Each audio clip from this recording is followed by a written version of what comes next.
Without further ado, Alabama versus Texas. This game will be at Texas with a line of -20. Shoob, there is no secret here for you and me. Just chalk us both down for Alabama outright and Alabama on the spread.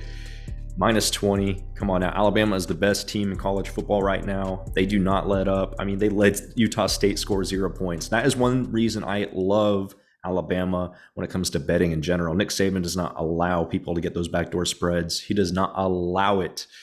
And with that being said, I really like Alabama for this. It's just Quinn Ewers is too young, man. He made some mistakes against Louisiana Monroe, and he's going to make a lot of mistakes against a much, much better defense.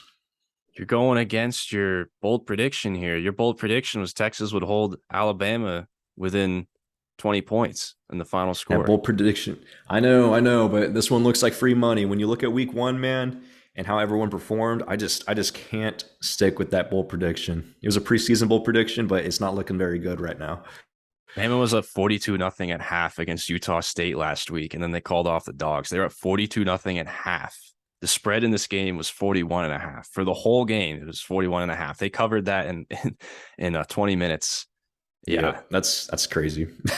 I think this is going to be a bloodbath as well. Give me Bama both ways. What about South Carolina and Arkansas sitting there at a line at 8.5, Shoob? This one is tough for me. As far as who I think will win outright, I believe it'll be Arkansas. Arkansas at home. They did play a very tough game against Cincinnati, and South Carolina, yeah, they looked pretty solid, at least in the final score against Georgia State, who's a very respectable Sun Belt opponent. But South Carolina also had 2 blocked punts for touchdowns. I think that really kind of inflated the final score, and South Carolina didn't really pull away as much as you would think based on that. Mm-hmm. And to me, South Carolina is still very unproven in a lot of ways. And I get to see a lot of what Arkansas could do against a very respectable Cincinnati team. And Arkansas also at home helps a lot. Give me Arkansas outright. And then on the spread, this is honestly very tough. I am going to take the Hogs once again. And I could totally be wrong about this. This is a coin flip to me on this spread, but give me the Hogs both ways. I like the Shoob. For a lot of the reasons, I reiterate everything you said. To me, South Carolina didn't look as impressive as I had hoped. Spencer Rattler had 1 passing touchdown and 2 picks.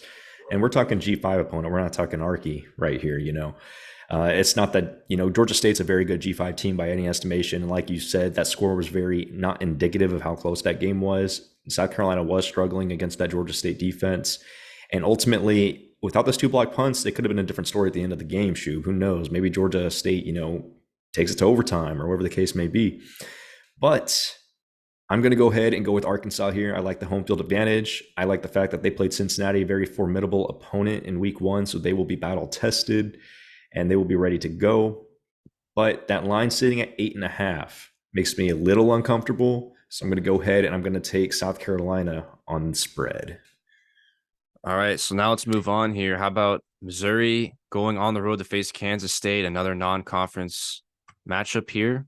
Yeah, this one's kind of tough, man. So K-State, they looked pretty good in their first game. They pitched a shutout. Missouri looked pretty good. They won, 52-24, something like that against Louisiana Tech. I couldn't tell if that was just good Missouri defense or very inept quarterback play from Louisiana Tech because they were not playing well whatsoever. But you got to give credit where credit is due, and credit to both those teams. They both played well in week 1. Now, with that being said, I think Missouri is a team that can win this game, can potentially win this game. But I think K-State is the better overall team, and I think K-State will win this game. But I like Mizzou to cover. I do not think this is going to be a blowout by any estimation. I could see this actually being like a 3-4 point game when it's all said and done. I think Mizzou will cover this spread, but K-State will be the winners. Adrian Martinez didn't really do too much in his first game, but maybe that's because they were trying to keep things vanilla for their early opponent going into Mizzou. So it'll be interesting to see, Shoob. I'm going to go Kansas State both ways here. And I think the main reason for this is going to be that K-State defense. Spite. I know that was South Dakota that they played, but I don't think we really learned a whole lot about Kansas State, and I don't think we really learned a whole lot about Missouri based on their previous 2 opponents and games. And I don't think really my opinions of both teams have changed. And I would take Kansas State to cover this spread and win this game outright. I think being at home will also help as well. And we'll see how it goes. I think Missouri's going to have a good test defensively. And we shall see. Could be wrong about this, but give me Kansas State both ways. I do like K State's defense, Shoob, and then they're going to go up against a relatively inexperienced quarterback. Could go well for the Wildcats. We'll see. Tennessee versus Pitt minus 6.5. Shoob, where you at with this one? Very good matchup. Very good matchup. I was a little surprised to see that Tennessee's a 6.5 point favorite on the road against Pitt. And frankly, I kind of agree with the spread here. Give me Tennessee to win this game and give me Tennessee to cover this spread. This is going to be where the Pat Narduzzi influence of running the ball too much again is going to come back to bite Pitt.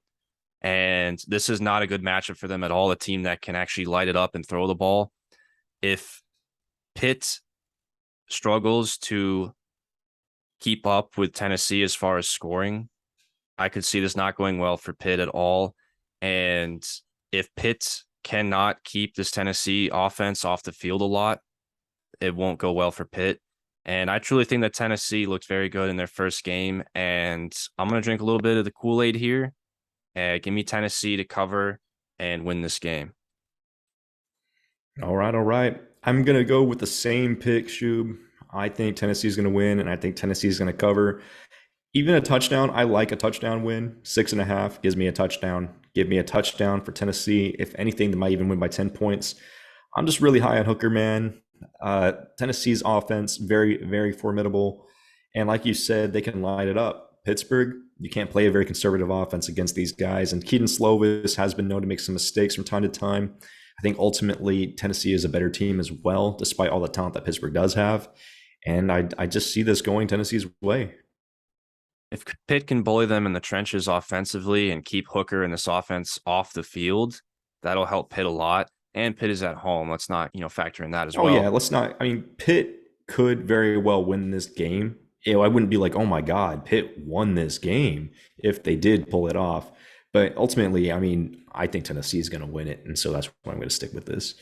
All right, man. This one's very interesting. This next one right here, because the spread, the line on this one is not one that you would predict, or not one that you would just expect at a first glance, right? And I'm talking about Houston versus Texas Tech. Texas Tech is favored by 3 points in this one, Shoob.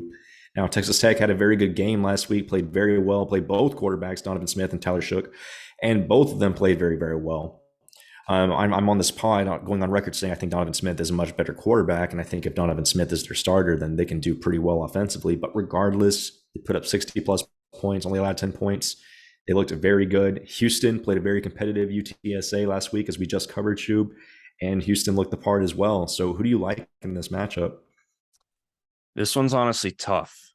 After last week, after seeing how Houston played against UTSA, I was very impressed by Houston, but they had to play a 3 overtime game and scrap one out. That was a lot of emotional turmoil and all that in that game. And Texas Tech got a cupcake against Murray State last week.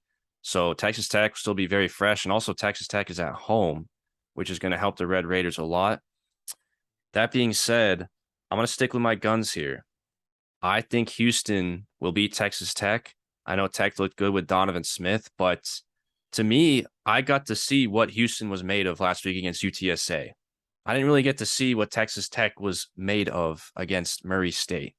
So with the book still being out on Texas Tech, I'm going to go with Houston here to pull off what technically is an upset on the road and cover the spread.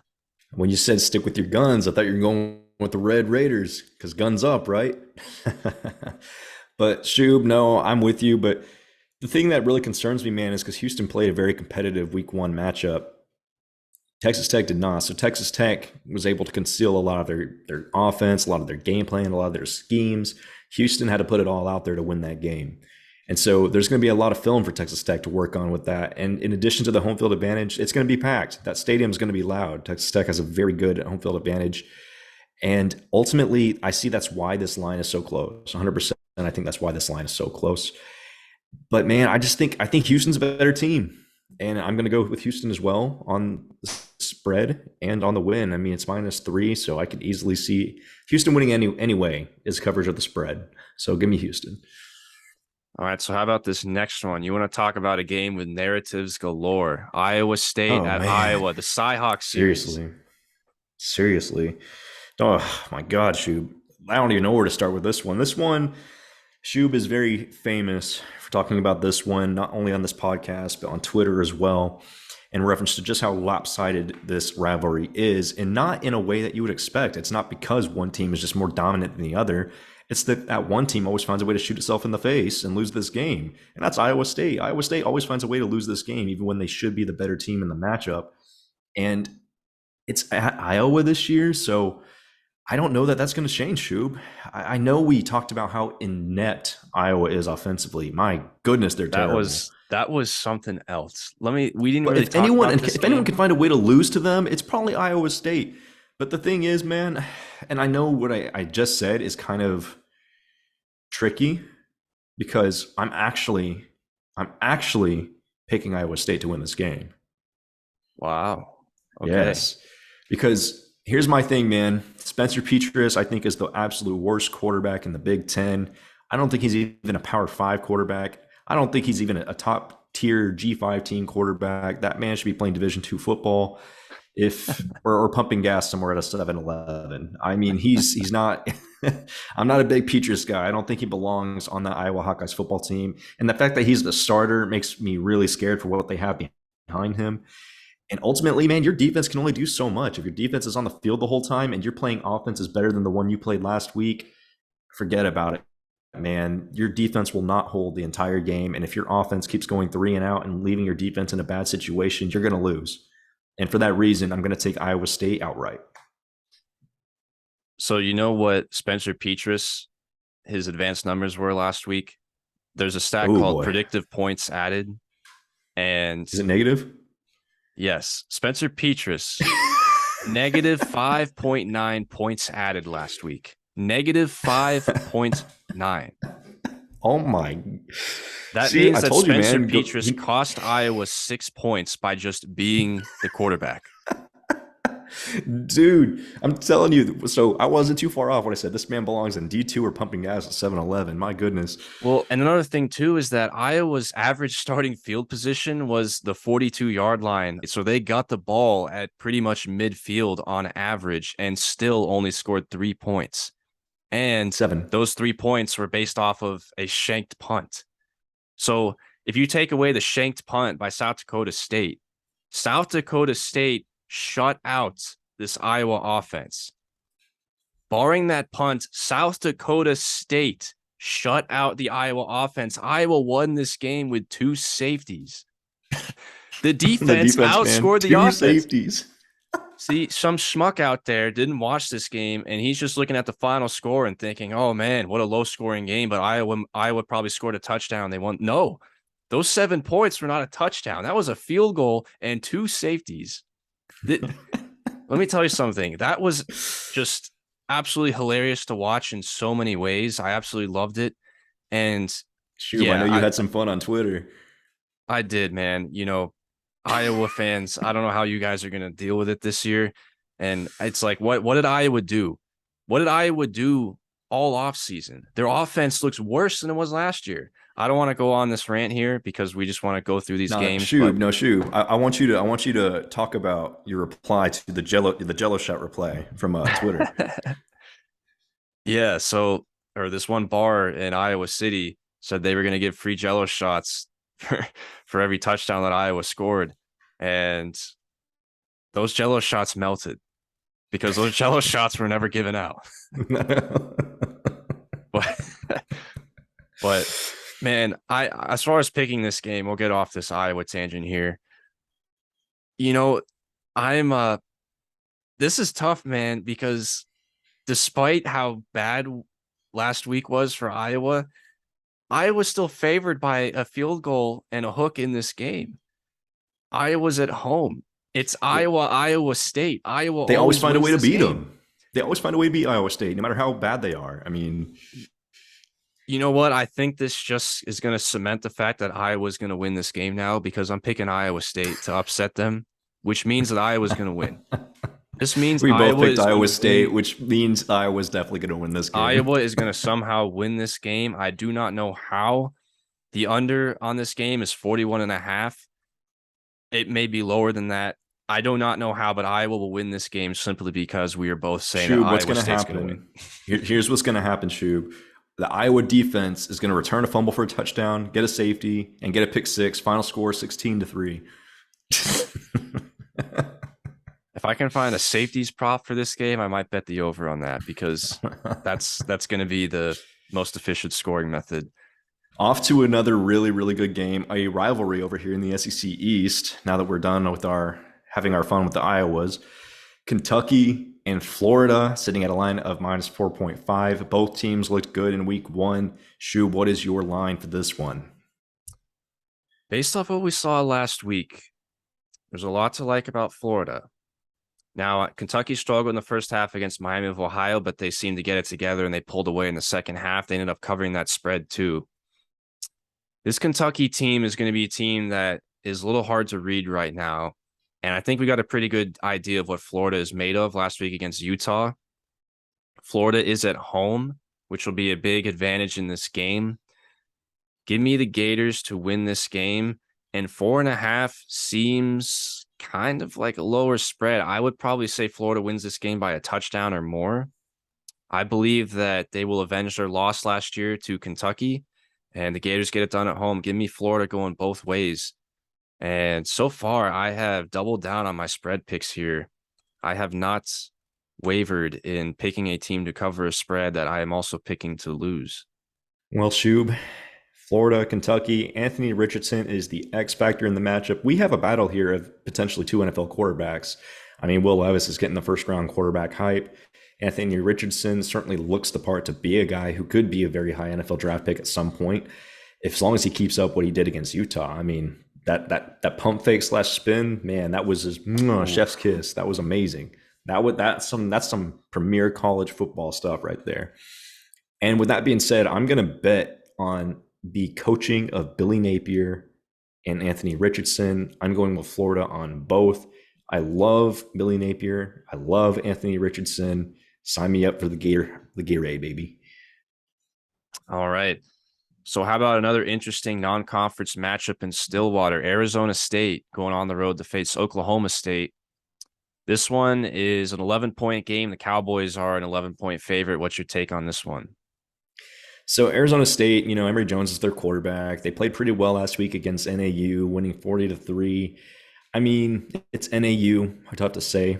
Oklahoma State's offense looked very explosive last week. Spencer Sanders looked like Notre Dame Spencer Sanders and played a very, very good game. But ultimately, their defense was terrible against Central Michigan. They ended up winning by 14 points, but they allowed, 40-something points, something like that. Man, that's terrible. That's terrible in your opening matchup. And Arizona State, I know that we're not high on them overall, but it's still early season. And being an early season matchup, Arizona State has shown that they can score the ball, albeit against a much inferior opponent. I think Oklahoma State might struggle with Emory Jones, more so as a read option, not a passer. Oklahoma State showed that they couldn't tackle very well in that game, and I think because of that, this is going to be a closer one than many expect. So give me Oklahoma State to win for their offensive prowess, but give me Arizona State to cover. I don't think that defense is going to get as many stops as they should get. Interesting. I am going to also pick Oklahoma State to win this game. I think that the offense looked really good with Spencer Sanders, and it is looking much improved than it was last year. At the same time, the defense looked pretty awful against Central Michigan. And if Central Michigan could put up 44, I think Arizona State could put up some points. That being said, Arizona State played NAU. Like, I don't think we can really judge or have many takeaways about Arizona State as a team based off of that game against an FCS opponent. So the verdict for me is still out on Arizona State. That being said, we kind of know that this Oklahoma State defense showed that it has regressed quite a bit after losing Jim Knowles. So I believe that Oklahoma State will win this game. And despite the defense being poor, I believe that they can cover this 11-point spread. I think there'll be a lot of high scoring in this game, but I think Oklahoma State can cover here. All right. Well, what about another one? Very, very close spread. Number 10 Baylor versus number 25 BYU. This is before the updated rankings. We're recording this on Monday. This will probably change. But what I found very interesting about this, Shoob, is the team rated much higher is the dog in this matchup. This is Three and a why half point favorites to BYU. This is why do not judge your lens of this sport based off of the AP poll. That is just a really bad idea. Judge it based off of the spreads because that's how you truly find out which teams are good and which ones match up in terms of their power rating against one another. But with this game right here, this is probably going to be the premier matchup of this weekend, in my opinion. I'm very much looking forward to this game. It's in Provo. This is a future Big 12 conference matchup here in the near future, but for right now, it's a non-con. And Baylor got the best of BYU last year.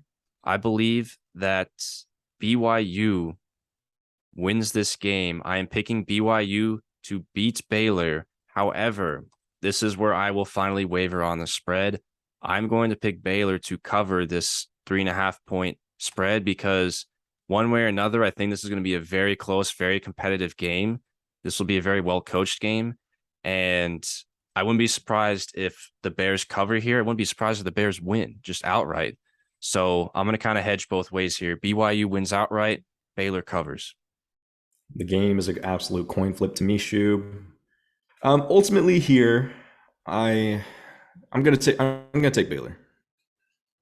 Taking Baylor to win, it means you're taking Baylor to cover. Baylor both ways. Wouldn't be surprised at all if the Bears win this game. I'm really going YOLO here, picking BYU to win off the cusp, but I think this will be a great game. But it does help that BYU is in Provo at home. All right. Oregon State versus Fresno State.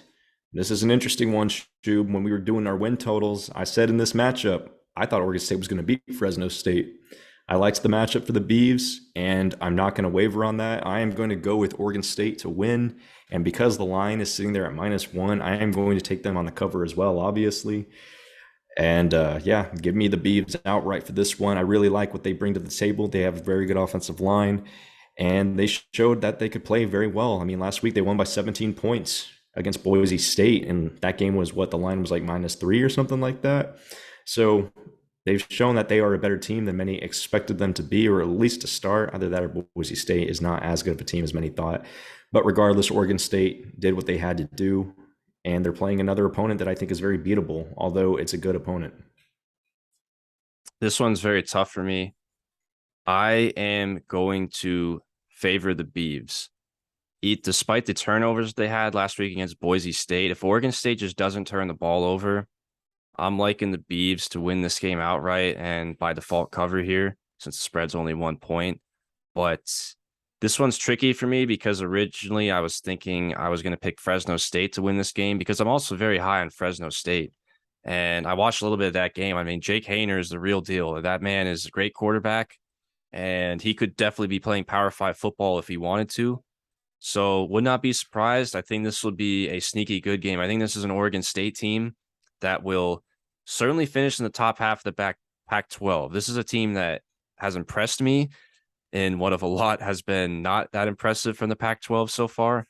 And this is a Fresno State team that, after what we've seen from Boise in this one game sample size here, I have a stock up arrow on their chances to win the Mountain West.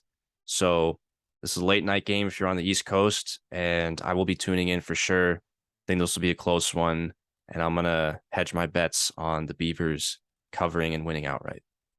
All right. But with that being said, that's all the time we have for you today. Thank you for tuning in. Check us out over on Twitter. We're quite active on there these days, especially on game day if you want to see some funny tidbits. I know Shoob and I both post on there. Shoob had some pretty good ones last week, so if you want to go check those out, look us up, man. We'll put a link in the description for you guys on both pod and YouTube. And with that being said, this is Xan Shoob signing out. Have a great week.